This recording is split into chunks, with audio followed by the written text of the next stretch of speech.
భగవద్గీతలో చెప్పిన కర్మ ఆసనం వేసుకుని కళ్ళు మూసుకుని ముక్కు మూసుకుని కూర్చోవటం కాదండి. సరే, మీ ఉద్యోగం, మీ వ్యాపారం, మీ వ్యవసాయం చక్కగా చేస్తుండండి, కానీ పవిత్ర హృదయంతో చేయండి. చూచారు, ఒక ప్రాణికి అపకారం లేకుండా చేస్తే ఆ కార్యమే ధ్యానం కింద మారిపోతుంది. Work will be transformed into worship. చూచారు, దాంట్లో కనుక డివినిటీ కనుక ఉంటే, ఆ దివ్యత్వం కనుక జోడిస్తే సామాన్యమైనటువంటి కార్యం యజ్ఞంగా మారిపోతుందని భగవద్గీతలో చెప్తున్నారు. సరే, నడకగా భావించకుండా భగవంతుని యొక్క ప్రదక్షిణంగా ఎందుకు మార్చుకోకూడదు అంటారండి పెద్దలు. నిద్ర జడమైనటువంటి నిద్రగా కాకుండా నిద్రపోయేటప్పుడు ప్రార్థన, మొదలుపెట్టేప్పుడు నిద్ర ప్రారంభించేప్పుడు ప్రార్థన, పొద్దున్నే లేవంగానే ప్రార్థన చేస్తే మధ్యలో ఉన్నటువంటి నిద్ర ధ్యానంగా మారిపోతుందండి. సరే, it will be changed into meditation, సమాధిగా మారిపోతుందండి.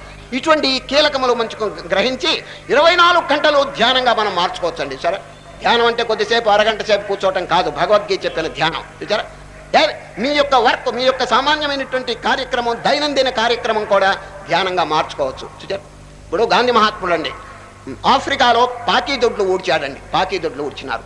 ఏ భావంతో చేసినారు చెప్పండి? You shall be judged not by the work you do, but by the motive with which you do it. చూచారు, పెద్దలు ఏం చెప్తున్నారు? నాయన, నువ్వు ఏ పని చేస్తావో దానివల్ల నువ్వు పెద్ద గొప్పవాడని కాదు, ఏ ఉద్దేశం చేస్తున్నావో అది గొప్పది. సరే, గాంధీ గారు పాకిదుడిలో ఊడ్చినాడంటే ఏ భావంతో ఊడ్చినారు?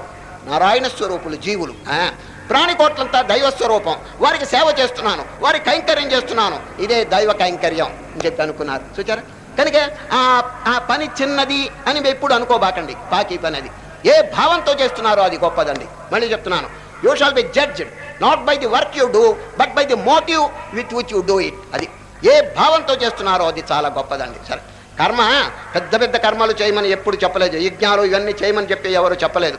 చిన్న పనైనా పెద్ద బుద్ధితో, దైవ బుద్ధితో, పరోపకార బుద్ధితో చేస్తే అది యజ్ఞంగా మారిపోతుంది. అదండి భగవద్గీత యొక్క కర్మ రహస్యం. ఏమో పెద్ద పెద్ద కర్మలు చేయమని ఏం చెప్పలేదు. ఇంగ్లీష్లో ఒక చక్కని వాక్యం ఉందండి, the greatness of a man lies not in doing great things in a great way, but in doing small things in a great way. అర్థమైందండి? మళ్ళీ చెప్తున్నాను, the greatness of a man lies not in doing great things in a great way, but in doing small things in a great way. మనిషి యొక్క గొప్పతనం పెద్ద పెద్ద కార్యములు చేయటంలో లేదు, చిన్న కార్యం పెద్ద బుద్ధితో చేయాలి. అదండి కర్మయోగం నిన్న శ్రీకృష్ణ పరమాత్మ బోధించింది.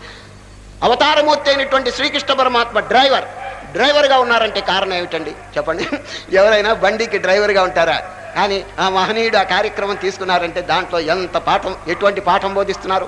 సర్వీస్ టు హ్యుమానిటీ, అదండి ది డిగ్నిటీ ఆఫ్ లేబర్. అది ఏ కార్యం చేసినప్పటికీ అది దాంట్లో గొప్పతనం ఉన్నదండి. ఎప్పుడు